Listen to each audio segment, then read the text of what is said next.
ভিডিওটি ভালো লাগলে আমাদের চ্যানেলটিকে সাবস্ক্রাইব করে আমাদের পাশে থাকা বেল আইকনটি প্রেস করুন। ভাইজান আসসালামু আলাইকুম।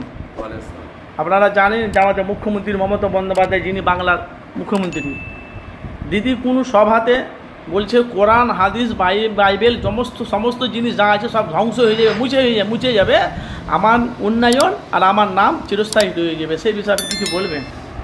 দেখেন, ব্যাপারটা হচ্ছে উনি যেটা বলতে গেছে এক হয়ে গেছে। অ্যাকচুয়ালি এইটা বলা দরকার ছিল না যে আমরা সব শেষ হয়ে যাবো, ধ্বংস হয়ে যাব, কোরআন শেষ হবে না। এটা উনি ফুল তার বিপরীত বলে ফেলেছে যে সব উন্নয়ন সব কিছু আমার রয়ে যাবে, কোরআন শেষ হয়ে যাবে। এটা সম্পূর্ণ উল্টো কথা। এটা কোনো মানুষ কোনো রকমভাবে যে একদম আকাট মূর্খ, সেও এই কথার মধ্যে সাপোর্ট করবে না। একটা শিক্ষিত মানুষ সাপোর্ট করবে না।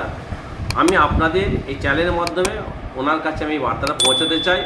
উনি আমাদের রাজ্যের মুখ্যমন্ত্রী, আমাদের দেশের যেহেতু একজন রাজ্যের যেহেতু অভিভাবক, ওনাকে আমি বলবো যেহেতু উনি সর্বধর্মের উনি একজন মুখ্যমন্ত্রী, শুধু হিন্দুদের নয়, বৌদ্ধদের নয়, বৌদ্ধ, হিন্দু, খ্রিস্টান, মুসলিম সবাই। তো আমাদের যেহেতু একটা ধর্মের গ্রন্থের উপর একটা আঘাত এনেছে, আমি ওনাকে বলবো উনি কথাটা যেন উইথড্র করে নেয়।